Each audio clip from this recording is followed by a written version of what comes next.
예수께서 돌아오심에 무리가 환영하니 이는 다 기다렸음이로라. 이에 해당장인 야이로라 하는 사람이 와서 예수의 발 아래에 엎드려 자기 집에 오시기를 간구하니 이는 자기 집에 12살 된 외딸이 있어 죽어감이로라. 예수께서 가실 때에 무리가 밀려들더라. 이에 12해를 혈루증으로 앓는 중에 아무에게도 고침을 받지 못하던 여자가 예수의 뒤로 와서 그의 옷가에 손을 대니 혈루증이 즉시 그쳤더라. 예수께서 이르시되 내게 손을 댄 자가 누구냐 하시니 다 아니라 할 때에 베드로가 이르되 주여 무리가 밀려들어 미나이다. 예수께서 이르시되 내게 손을 댄 자가 있도다. 이는 내게서 능력이 나간 줄 알미로라 하신대 여자가 스스로 숨기지 못할 줄 알고 떨며 나와 엎드려 그 손댄 이유와 곧 나은 것을 모든 사람 앞에서 말하니 예수께서 이르시되 딸아 내 믿음이 너를 구원하였으니 평안히 가라 하시더라. 아직 말씀하실 때에 해당장의 집에서 사람이 와서 말하되 당신의 딸이 죽었나이다. 선생님을 더 괴롭게 하지 마소서 하거늘 예수께서 들으시고 이르시되 두려워하지 말고 믿기만 하라. 그리하면 딸이 구원을 얻으리라 하시고 그 집에 이르러 베드로와 요한과 야고보와 아이의 부모 외에는 함께 들어가기를 허락하지 아니하시니라.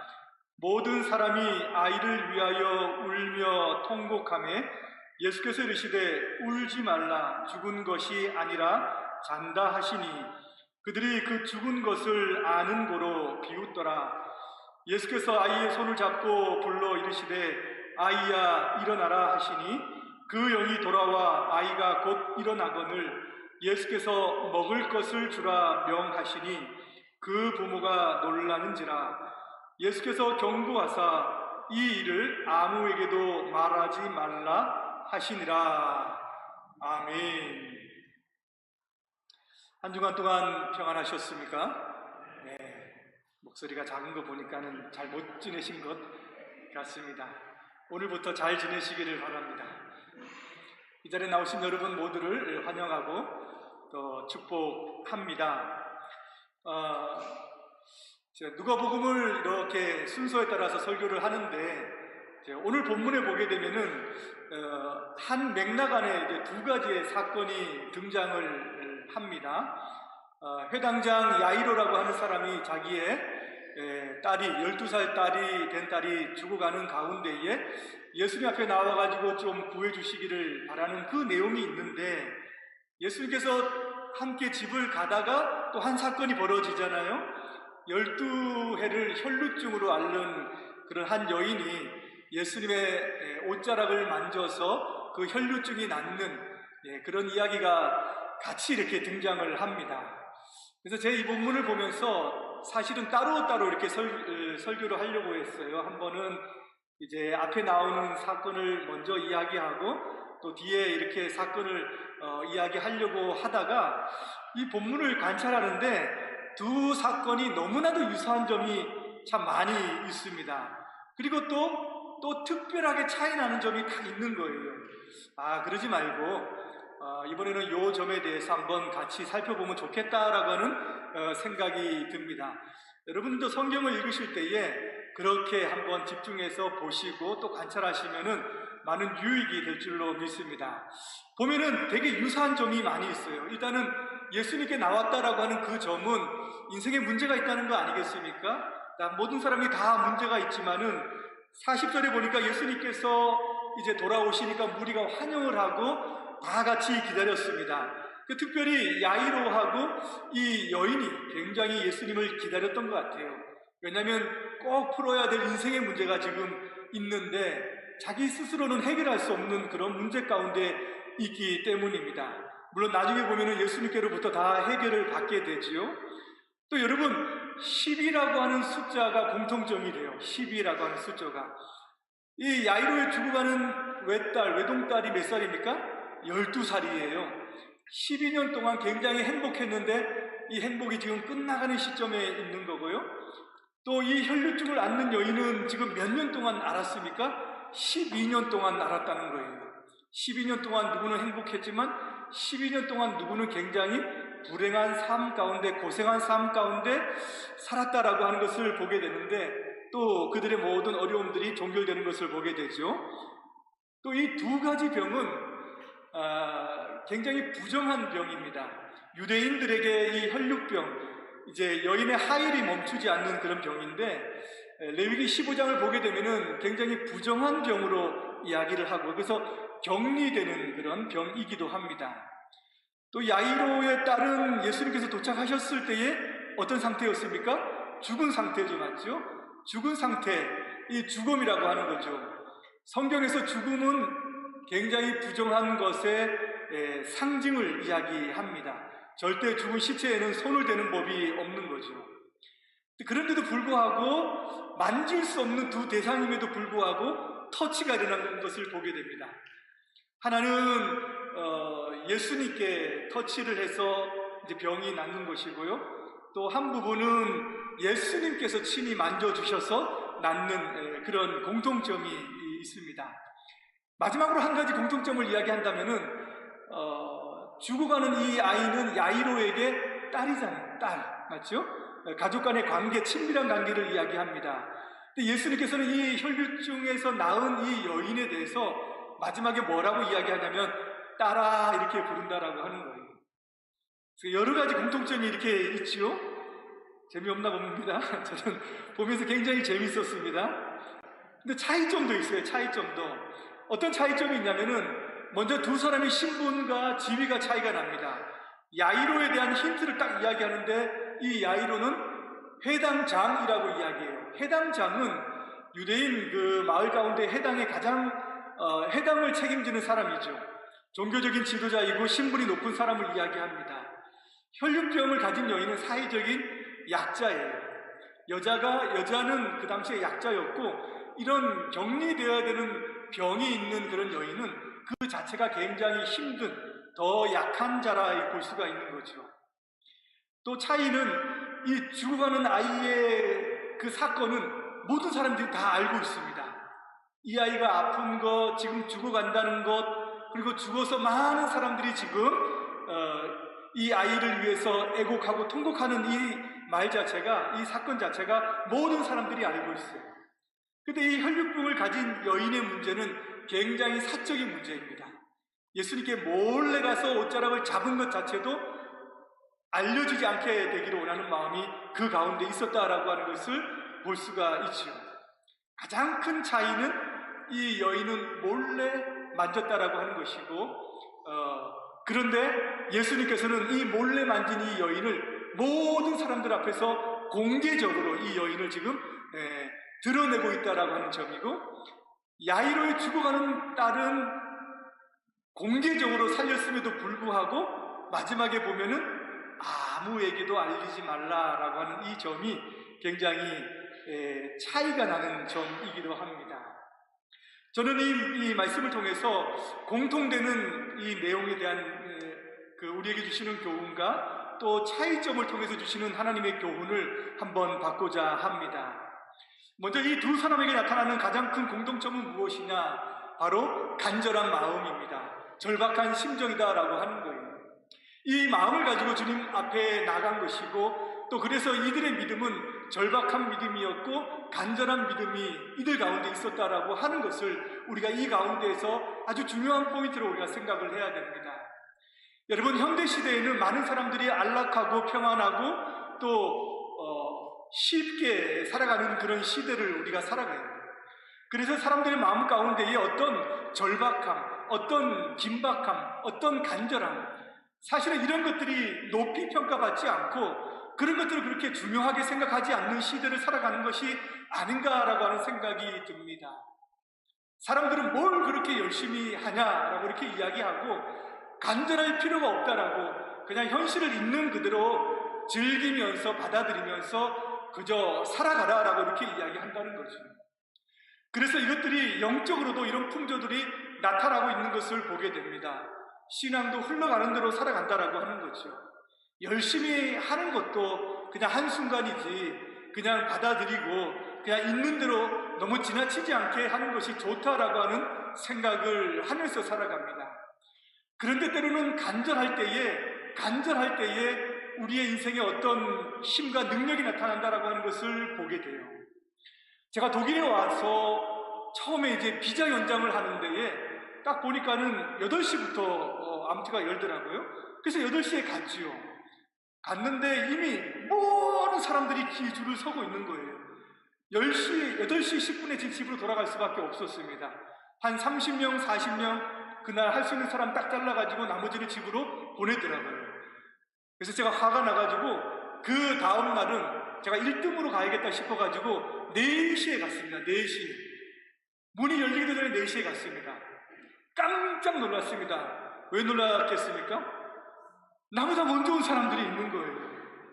아니 도대체 이 사람들은 뭐 때문에 이렇게 먼저 오는가라고 하는 거죠. 알고 봤더니 정말 비자가 필요한 사람들, 너무너무 간절한 사람들, 지금 자식들이나 또 이 형편에서 지금 이 비자를 지금 오늘 내일 받지 않으면 당장 어떻게 될지 모르는 사람들이 거기에 나와 있는 것을 제가 확인했습니다. 아, 간절하기 때문에 이 사람들은 여기에 나와 있구나라고 하는 생각을 제가 했던 거죠. 한국에 있었을 때에도 여러분, 북한에서 자유를 찾아서 목숨을 걸고 내려온 사람들이 있잖아요. 우리는 그저 편안하게 누리는 이 자유가 그들에게는 정말 간절한 소망이기 때문에 목숨을 걸고 내려오는 것이죠. 북한에 자유가 없기 때문에 사람들은 종교의 자유가 없습니다. 근데 지하교회는 분명히 성도들이 있거든요. 제가 어떤 간증에서 들으면서 굉장히 놀랐던 이야기인데, 한 40명이 되는 대무리가 북한 땅을 넘어서 중국으로 넘어오려고 하는 거예요. 그런데 여기서 중간에서 이것을 말하자면 도와주려고 하는 선교사님이 계신데, 거기서 가장 큰 어른한테 물어봤습니다. 뭐 때문에 그렇게 넘어오시려고, 이 큰 대가족이 넘어오시려고 합니까? 너무 위험한데 라고 이렇게 이야기했더니 그분이 하는 말이 딱 한마디였습니다. 뭐냐? 소리 높여서 찬송 한번 부르고 싶다, 이렇게 이야기를 하는 거예요. 그들에게는 무엇이 되게 간절한 것입니까? 하나님 앞에 예배 드리는 것, 하나님 앞에 소리내서 찬송 부르는 것이 그들 마음 가운데는 굉장히 간절한 마음으로 자리 잡았다라고 하는 거죠. 오늘 나오는 이 12년 동안 혈류병을 앓는 이 여인, 마가복음에 보면은 많은 의사에게 괴로움을 받았고 가진 것도 다 허비하였으나 아무 효용이 없고 도리어 더 중하여졌다라고 이렇게 말씀을 합니다. 사실 이 정도가 되면은 어떤 마음이 들어야 되냐면, 그냥 포기하면 살아야지, 내 인생 이렇게 주어진 것 그냥 이제 뭐 아무도 고칠 수 없다라고 하는데 라고 하는 생각이 아마 모든 사람들 가운데 들 겁니다. 근데 이 여인은 한두 명 의사에게 간 것이 아니겠죠. 아마 의사가 요구한 것을 다 했을 거예요. 그리고 자신의 가산을 탕진할 때까지 의사를 만나고 또 만났던 거죠. 12년의 세월 여러분 결코 짧지 않아요. 몸에서 냄새가 나죠. 수치심도 있지요. 사람들과 아마 만나기를 거부하고 대인 기피증도 있었을 겁니다. 아마 우울한 삶의 연속이지 않았을까요? 이 정도가 되면은 내 인생은 그저 이렇게 살아야 되는가 보나라고 하면서 많은 사람들이 그냥 포기하지 않았을까요? 근데 이 여인은 포기하지 않았습니다. 왜 그랬을까요? 간절한 마음이 있었어요. 이것을 꼭 치유해야겠다라고 하는 마음이 있었다라고 하는 거죠. 이 야이로 회당장도 마찬가지입니다. 여러분, 회당의 장, 그 당시 예수님하고 별로 친하지 않은 그런 유대 종교 지도자들입니다. 예수님이 회당에서 말씀을 전했을 때에 배척도 당하셨거든요. 사람들, 이 회당의 장들, 이들은 예수님을 배척하는 사람들입니다.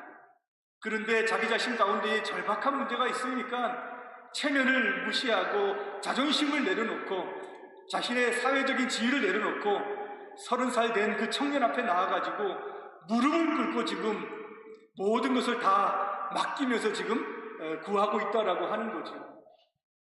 이런 절박한 마음, 이런 절박한 심정이 우리의 믿음 가운데에서도 드러나야 될 줄로 믿습니다. 여러분, 농구 선수 서장훈 씨가 있어요. 아마 다 여러분들 들어보셨을 겁니다. 제가 젊었을 때 이 사람들이 농구하는 것을 보고 우리 또한 응원하면서 자랐던 그런 제가 세대예요. 제가 잘 압니다. 근데 저는 몰랐는데 결벽증이 그렇게 심하다라고 이야기해요. 먼지 하나 집에서 찾아볼 수 없을 정도로 아주 깔끔하게 지내야 되는 그런 사람으로, 아마 군인들보다 더 깔끔하게 그렇게 살지 않나라는 생각이 듭니다. 그런데 이 결벽증이 왜 이렇게 나왔는가? 제가 한 인터뷰 기사를 보다가 이렇게 얘기를 해요. 이 결벽증은 경기에서 이기고 싶은 간절함 때문에 생긴 습관에서 비롯되었다는 거예요. 시합에서 꼭 이기고 싶은 그런 간절한 마음. 그래서 매 경기가 그렇지만 경기에 임할 때에 마치 전쟁에 나가는 장수와 같은 심정으로 자기 자신은 그 경기에 나갔다는 거예요. 그래서 자기 주변을 깨끗하게 정리하고 아주 말끔하게 청소하고 이것이 자기 자신의 간절함의 표현이었다라고 이렇게 이야기합니다. 그렇게 나갔음에도 불구하고 뭔가 안 되고 지는 날이면은 그냥 유니폼을 버렸대요. 그리고 다시는 그 유니폼을 입지 않았다라고 이렇게 이야기를 해요. 그 간절함이 여전히 남아서 지금 현재 결벽증으로 좀 남아있다라고 하는 그런 이야기를 들었습니다. 그러고 보니까 이 결벽증이 그냥 그 사람의 나쁜 습관처럼 보이는 것이 아니에요. 자기 인생에 대한 간절함, 정말 자기 인생을 자기가 예수 그리스도는 안 믿지만 성취해 나가고자 했던 그 마음 가운데 있는 것이 좋은 것이 아닌가라고 하는 생각이 들었습니다. 여러분, 이것은 영적인 원리에도 적용할 수 있다고 저는 생각을 해요. 성경에서 가장 좋은 단어, 우리 기독교에서 가장 좋은 단어는 뭐냐? 은혜라고 하는 단어입니다. 은혜라고 하는 단어. 정말 은혜는 하나님께서 거저주시는 그런 호의잖아요. 내가 어떤 것을 하지 않아도 하나님께서 우리에게 베푸시는 은혜입니다. 근데 성경은 이것을 그냥 준다라고 하는 그런 표현보다는, 성경을 읽다 보면은 그런 말씀보다는 찾으라, 구하라, 두드리라 이런 말씀이 더 많이 나와요. 하나님 아버지를 갈망하라라고 이야기하고요, 하나님께 부르짖으라라고 하는 말씀을 더 많이 합니다. 천국은 어떤 자의 것이냐? 천국은 침노하는 자의 것이다라고 말씀을 해요.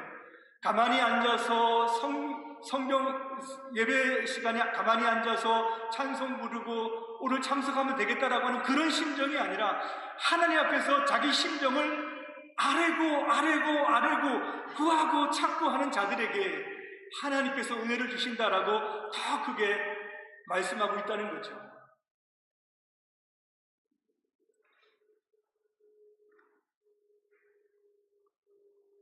어제 토요일 날 아침 기도회에 평소보다 적은 인원이 참여를 했습니다. 보통 토요일 되면은 한 15분이 오셔서 말씀 나누고 또 기도하고 이제 하는 시간을 가지는데, 어제는 재직분 가운데 딱 대표로 한 분 앉아 계시는 거예요. 제 마음이 참 어려웠습니다. 아마 오늘 간절함에 대한 설교를 하라고 다 집에서 이렇게 기도하라고 했던 것 같습니다. 제가 기도하는데 어제는 더 간절한 마음으로 기도가 나오더라고요. 우리가 하나님을 찾지 않으면 하나님께서도 일하지 않는데 뭘 주시겠습니까? 맞지요? 아이들이 울어야 부모가 젖을 먹여주지요. 아이가 찡찡거려야지 뭐라도 주지요. 인생의 결핍은 간절함으로 나오고, 이런 자세를 통해서 하나님께서는 우리의 소망이 되시는 줄을 믿습니다. 더욱더 간절한 마음으로, 간절한 믿음으로 하나님 앞에 나아갈 때 주님께서 또 은혜를 더해 주실 줄을 믿습니다. 이게 공통점이에요. 이제 차이점을 한번 살펴보기를 원합니다. 먼저 이 혈류병 가진 여인의 치료한 내용인데, 예수님께서 이 보시면은 좀 짓궂은 데가 있으신 것이 아닌가라고 하는 생각이 듭니다. 예수님은 내 몸에 손을 댄 자가 누구냐라고 이렇게 묻고 계세요. 많은 사람들이 밀고 당기고 가고 있는 중입니다. 베드로가 이야기합니다. 예수님, 지금 사람들이 많아서 지금 그래서 건드린 거지 누가 잡은 것은 아닙니다라고 이렇게 이야기를 합니다. 예수님께서 말씀해요. 아니다, 내 몸에서 지금 능력이 나갔다라고 이렇게 주님께서 말씀을 하고 있는 거예요. 예수님께서 이미 아셨죠? 이 여인이 잡을 때에 자기가 예수님께서 이미 고쳐주기로 이 여인의 질병을 고쳐주기로 마음을 먹었기 때문에 주님은 이미 아셨을 겁니다. 이 여인을 예수님께서 찾으신 이유가 뭘까요? 뭐 때문에 이렇게 찾았을까요? 몰라서 그랬을까요? 아니면 자기 자신의 능력을 가져간 사람을 얼굴이라도 내가 봐야겠다라고 하는 그런 마음이 있었기 때문일까요? 아닙니다. 이 여인을 찾은 이유는 그녀의 믿음을 공개적으로 드러내고 싶었던 주님의 마음이 있었던 거예요. 여인은 조용히 있고 싶었을 겁니다. 드러내지 않기를 원했던 것 같아요. 그런데 주님은 이 여인을 드러내시기를 원했습니다. 어떤 주석에는 마치 꺼져가는 불꽃과 같은 그런 믿음을 가진 여인으로 하여금 횃불과 같이 훨훨 타는 믿음으로 드러나기를 예수님께서는 원하셨다라고 이렇게 기록을 하고 있어요. 이 여인은 예수님이 어떤 분이신가 두려운 마음이었지만은 담대하게 알릴 그런 기회를 가지게 되었습니다. 여러분, 믿음은 그냥 마음에 품고 생각으로 가지고 있는 것이 아니다라고 하는 점이에요. 믿음은 반드시 드러나야 할 줄로 믿습니다. 내가 믿음을 가지고 있으면 그 믿음은 겉으로 드러나야 되는 거예요. 주님께서 그것을 원하시는 겁니다. 로마서 10장 10절에 사람이 마음으로 믿어 의에 이르고 입으로 시인하여 구원에 이르느니라. 두 단계를 이야기하는 거예요. 그냥 마음으로 믿는 게 아니라 입으로 고백하고 시인하는 것. 내 마음에 있는 것을 겉으로 표현하기를 주님께서는 원하시는 거죠. 사랑하는 여인이 있습니다. 마음으로 좋아한다고 그 사랑이 이루어질까요? 아니에요. 용기라고 하는 것은 그 여인에게 내 마음을 고백을 해야 됩니다. 그래야 취할 수 있는 거죠. 마음에만 머무는 사랑은 참 사랑이 아니다라고 하는 거예요. 우리가 주님을 사랑하고 주님을 믿고 주님에 대한 그 믿음을, 신실한 믿음을 부끄러워해서는 안 된다는 거죠. 누구든지 나와 내 말을 부끄러워하면 인자도 그 날에 자기의 아버지와 거룩한 천사들의 영광으로 올 때에 그 사람을 부끄러워하리라. 우리가 주님을 부끄러워하면은 주님께서도 우리를 부끄러워할 것이다라고 하는 말씀이죠. 여러분, 종교개혁 시대에 프랑스에서 자기의 신앙을 감추고 부끄럽게 살았던 그런 사람들이 있었습니다. 종교개혁의 신앙을 받아들였는데도 불구하고 마음으로만 그냥 생각하고 삶은 여전히 가톨릭 의식으로 참여하고 옛날 방식으로 성체를 맡고 그 의식에 그냥 나가는 사람들이 있었어요. 그런 사람들을 뭐라고 했냐? 디고데모파라고 했습니다. 디고데모파. 디고데모 신앙인. 디모데모가 니고데모 죄송합니다. 니고데모가 요한복음 3장에 보면은 밤중에 몰래 찾아가잖아요. 그래가지고 그런 신앙으로 이야기를 하는 거예요. 오늘날도 이 신앙을 부끄럽게 여기고 복음을 드러내지 않고 그냥 마음으로 믿겠다라고 생각하는 사람들이 있습니다. 어느 정도까지만, 삶에 불편하지 않을 정도까지만, 내 인생의 피해를 보거나 손해를 보지 않는 정도까지만 다 니고데모 신앙인이라고 볼 수가 있죠. 제가 이렇게 생각해 보니까는 제가 그렇더라고요. 제가 니고데모 목사 되면 안 되는데, 저는 프랑크푸르트 다니면서 한인들이 너무 많이 계셔서 어디 가서 제가 목사의 신분인 것을 좀 그냥 드러내지 않고 그냥 지나갔으면 좋겠다라고 생각이 들 때가 많습니다.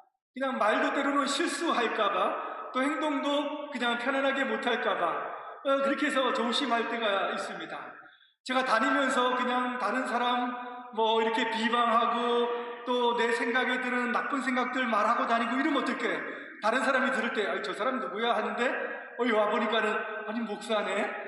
얼마나 창피하겠습니까? 맞죠? 여러분들은 안 그러시죠? 커피 마시면서 다른 사람들 커피잔에 올리고 그러지 않잖아요. 맞죠? 그렇게 하면 안 됩니다. 맞죠? 그래서 제가 어떤 때는 한 분 집사님하고 음식점에서 밥을 먹고 난 다음에 이제 계산하고 나가면서 이제 계산을 누가 할까 하면서 목사님 제가 계산할게요. 이렇게 얘기하는 거예요. 그래서 제가 나오면서 뭐라고 했냐면요. 다음부터는 목사님 그러지 말고 부장님 그러세요. 니고데모 목사가 되면 안 되는데 제가 행동하는데 불편할까봐. 여러분, 우리의 믿음도 하나님께서는 온전하게 드러나기를 원하시는 줄을 믿습니다. 야고보 사도는 행함이 있는 믿음이어야 참된 믿음이다라고 이렇게 이야기를 합니다. 삶에서 나타나지 않는 그런 믿음들은 실상은 꺼져가는 믿음, 사라지는 믿음일 수 있다라고 하는 거예요. 어디 가도 내가 예수를 믿고 어디 가도 내가 주님을 잡고 살아가는 것을 당당하게 외치고 당당하게 선포하고 당당하게 밝힐 수 있는 그런 신앙인의 모습이 될 줄로 믿습니다. 제가 학교를 이렇게 다니면서 이제 식당 같은 데 이렇게 보게 되면은 기도하고 밥 먹는 사람이 거의 없더라고요. 대학생들 가운데서. 물론 한국 학생들은 안 그러겠지만, 그리고 대부분의 학생들이 중동권에서 온 학생들도 많고, 그러다 보니까 나중에는 정말 이런 신앙의 모습들이 겉으로 드러나는 삶이 줄어들지 않을까라는 생각이 많이 들었습니다. 우리의 믿음은 마지막 날에 드러날 것이다 생각하지 마시기 바랍니다. 지금 드러나는 믿음이 마지막 날에 드러난다라고 하는 생각으로 여러분 살아가시기를 주님의 이름으로 축복합니다.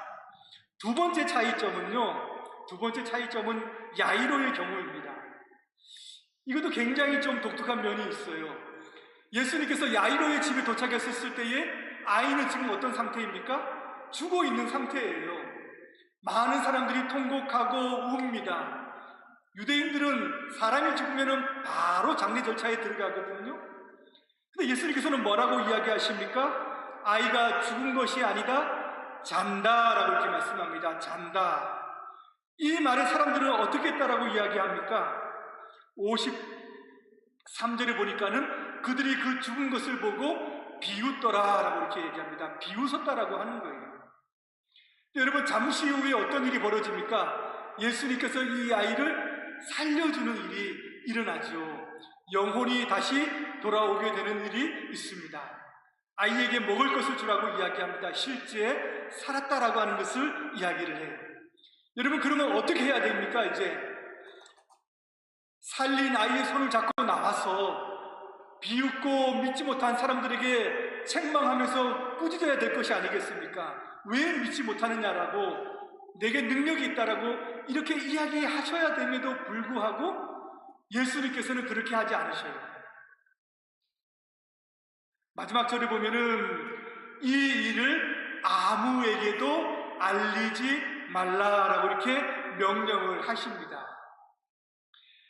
베드로와 야고보와 요한 세 제자만 데리고 가고 아이의 부모만 데리고 갔지요. 왜 이 세 명의 제자를 데리고만 들어갔을까? 세 명의 제자만. 이 세 명의 제자가한테 이 얘기를 안 했으면은 아마 그 자리에서 떠벌리면서 아마 막 난리 쳤을 제자들이었을 것이다. 저는 그렇게 생각을 합니다. 그래서 세 명의 제자들을 데리고 들어가서 아무에게도 알리지 말라 특별하게 이야기를 하지 않으셨을까라고 하는 생각이 들어요. 왜 예수님께서 그렇게 말씀하셨을까? 아직은 예수님께서 영광 받기 전이기 때문에 그 하나님의 능력과 하나님의 아들 되심을 완벽하게 드러내기를 원하시지 않은 면이 있지만, 저는 이 일을 아무에게도 알리지 말라라고 하는 것을, 내가 죽은 아이를 다시 살린 것을 알리지 말라라고 하는 것이 아니라, 죽은 자가 어떻게 살아나겠느냐, 아이가 잠잔다라고 하는 것을 비웃는 자들을 향해서 비난하고 정죄하고 책망하지 말고 그것을 덮어두어라 라고 하는 말씀으로 저는 보입니다. 믿음이 있기 때문에 이 일을 믿지 못하는 사람들, 믿음이 있기 때문에 하나님의 능력을 비웃는 사람들, 믿음으로 살아가는 사람들에 대해서 못마땅하게 이야기하고 자기 마음에 들지 않는 그런 사람들에 대해서 그들이 잘못한 것이 드러났었을 때에 믿음이 있기 때문에 때로는 감추어야 한다는 교훈을 주님께서 주시고 있는 것입니다. 사람은 다른 사람의 잘못이 드러나면은 그 기회를 자신의 의를 드러내는 기회로 삼으려고 해요. 내가 옳았지라고 생각하죠. 내 판단이 맞지, 너는 틀렸지라고 하는 그런 생각이 사람들 마음 가운데에 많이 들기도 합니다. 그래서 우쭐해지기도 하죠. 여러분, 예수님의 마음을 우리가 배워야 됩니다. 죽은 자 당연히 예수님께서 살리실 수 있지요. 교회는, 하나님의 공동체는 옳고 그른 것을 가리는 곳이 아니라 그런 것을 통하여서 사람들의 잘못을 덮어주고 사랑으로 감싸주고 연약함을 안아주는, 그래서 덕을 세우는 공동체, 주님의 몸이다라고 하는 것을 여러분 잊지 마시기를 바랍니다. 옳고 그른 것을 나누기 시작하면은 아무도 안 남는 거예요. 남는 사람이 없습니다. 어떤 일이 있었던지 그 안에서 서로서로의 마음을 감싸주고 안아주고 덮어주고, 사랑은 허다한 모든 잘못을 덮어주는 것이다 주님께서 말씀하시지 않습니까? 덕을 세우는 것. 그래서 교회 안에서는 정죄받는 일들이 없어야 되는 거예요. 누군가의 의가 드러나는 것이 아니라 서로의 허물이 주님의 은혜와 사랑 가운데 덮어지게 되는 그런 은혜가 우리 가운데 있어야 될 줄로 믿습니다. 말씀을 마무리하도록 하겠습니다. 주님은 우리의 소망이 되십니다. 우리의 능력이 다한 곳. 여러분, 우리의 인생의 결핍이 있는 것은 주님 앞에 간절함으로 나오기를 원하시는 주님의 마음이 있는 줄을 여러분 믿으시기를 바랍니다. 때로는 우리 주님께서 우리의 허물을 덮어주시기를 또 원하고, 또 때로는 주님께서 우리의 믿음이 드러나서 그 믿음으로 살아가기를 원한다라고 하는 것을 잊지 마시고 오직 소망 되신 주님만을 붙잡고 살아가시는 여러분 되시기를 주님의 이름으로 축복합니다. 기도하겠습니다. 하나님 아버지, 주님께서는 우리의 인생에 참된 소망이 되어주시는 줄을 믿습니다. 우리 인간의 능력이 다한 곳에 하나님께서는 일하시는데, 하나님께서는 일하시기를 원하시고 능력 베풀어 주시기를 원하시는데, 우리의 간절함이 없고 우리가 주저앉고 또 우리가 포기하지는 않았는지 다시 한번 우리의 삶을, 우리의 모습을 점검해 보기를 원합니다. 주님께서 주신 이 믿음, 겨자씨만한 믿음이라고 할지라도 이 땅 가운데에서 이 믿음이 주님 빛으로 드러나며 다른 사람들에게 드러나며 참 숨겨 살아가지 않도록 도와주시고, 또 허물을 덮어주고 감싸주고 하나님의 덕이 나타나고, 또 다른 사람들을 우리가 서로 안고 품는 귀하고 복된 공동체로 하나님께서 인도해 주시고, 우리가 그런 삶을 살기에 부족하지 않도록 함께하여 주옵소서. 예수님의 이름으로 기도드리옵나이다. 아멘.